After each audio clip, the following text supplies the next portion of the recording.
Hello everybody, my name's Andy Jones. I've got an eating disorder. I developed my eating disorder at 45. Yes, 45. I've got anorexia. I'm diagnosed with that. I'm currently getting treatment again for it. But my journey is really probably odd because I'm a chef by trade. I started in the NHS trainee scheme in 1980. I've been in the NHS, I still am to this day. I'm still involved in catering. I've been chair of the Hospital Caterers Association, Public Sector Alliance, Public Sector 100, representing all public sector caterers. I've been outspoken. I've been all around the world speaking on Mealtimes Matters and Nutrition and Hydration. I'm a co-lead for Nutrition and Hydration Week. I was the one who came up with, under the ideas, I came up with the afternoon tea, so I know all about calories. I've worked with the BDA, I've worked with Bacon, but for me, I got up one morning, I just wanted to lose weight. I said to my wife, yeah, I want to go Weight Watchers, but men didn't go Weight Watchers, so I asked her to go with me. She's skinny. My wife is 9 stone. So anyway, the journey was, I went Weight Watchers, went to the doctors, put me on Reductil for 6 months, and I lost weight, became anorexic. I was living literally on a pear and a box of tomatoes, either one or not both, either one. I was known as that at Marks and Spencer's, Mr. Tomato or Mr. Pearman. So there I was losing weight at a fast rate, and I wasn't anorexic. I was just felt good, you know. And I went to the doctor, went to the GP, and after work sent me. Work were promising things, but it didn't quite help. They knew there was something not right. So anyway, I went to, they put me to the hospital, to the mental health hospital. I knew all about anorexia, of course I did. I was giving patients, I was a chef who was providing meals at one stage to anorexic patients. But of course, men at 45, or anybody at 45, doesn't develop an eating disorder. Doesn't matter whether it's male, female, you don't develop it at 45. It's a youngster's illness, of course. And that's what I was told. Anyway, long story is, yes, I was diagnosed with anorexia. The impact on my family was awful. Still is today. My 2 sons caught me purging on my daughter's 18th birthday, which probably was a trigger to stop, but it wasn't. Trigger to stop was my auntie who gave me the biggest kick on the backside and said I wouldn't live to see my daughter's wedding or 21st. So I decided to try to help myself. I was getting counselling, but I hated it. Hated her. I was fighting against it. They wanted to admit me on Christmas Eve because I just got below 7 stone and there was no beds. Not one bed in the East Midlands. There's only 2 beds available for men in any case, but certainly a 45-year-old man, no. And I needed help, but there was nothing there. So of course I was still losing weight. I was weak, I was things.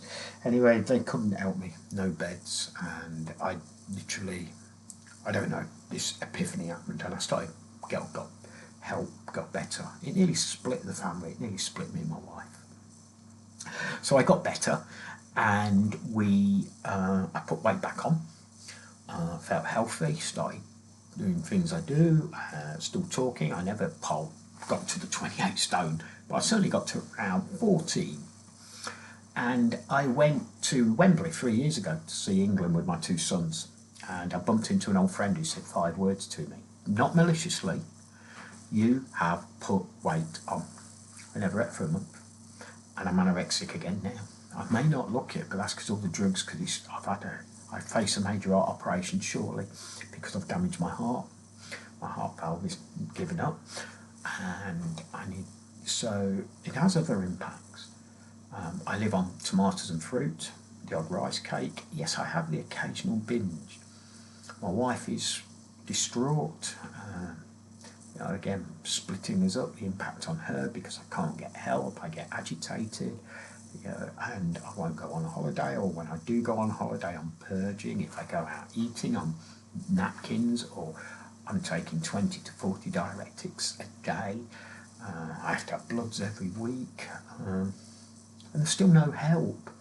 There's counselling, yes, but that's short-lived because, 8 weeks of counselling, then the funding's cut. What's that got to do to anybody?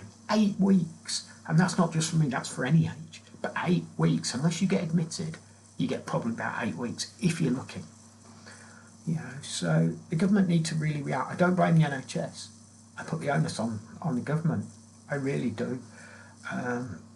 They need to invest. They need to look at anybody can get an eating disorder. Doesn't matter what creed, what nationality, what gender they are, you can get an eating disorder. I'm not proud of mine, and yes, I do speak openly about it because I want to help others. You know, I'm looking now and I feel fat. I'm looking at you doing this video and I feel fat. I'm now 10 stone 2. My target is 7 stone. When I go in for my heart operation, for me, I'm not looking at my heart. I'm looking, that's it, I don't have to eat for a week. That's the way my mind thinks. I can't get out of that. I've been called idiot, stupid, grow out of it, mental, nutter. I've been called everything. And a few other things, of course. But for me, it's you as physicians, you as healthcare specialists, if we all get together and give a big enough voice and we get fellow sufferers to try to speak out, we will put pressure for support. I need support. I'm going to kill myself. My wife has said that. You know, I won't be happy, as she puts it, until I'm in the ground. She doesn't say that maliciously. She does it because she loves me. It's split my family. I think my daughter, she's as thin as a rake. I worry for her. Have I give it her?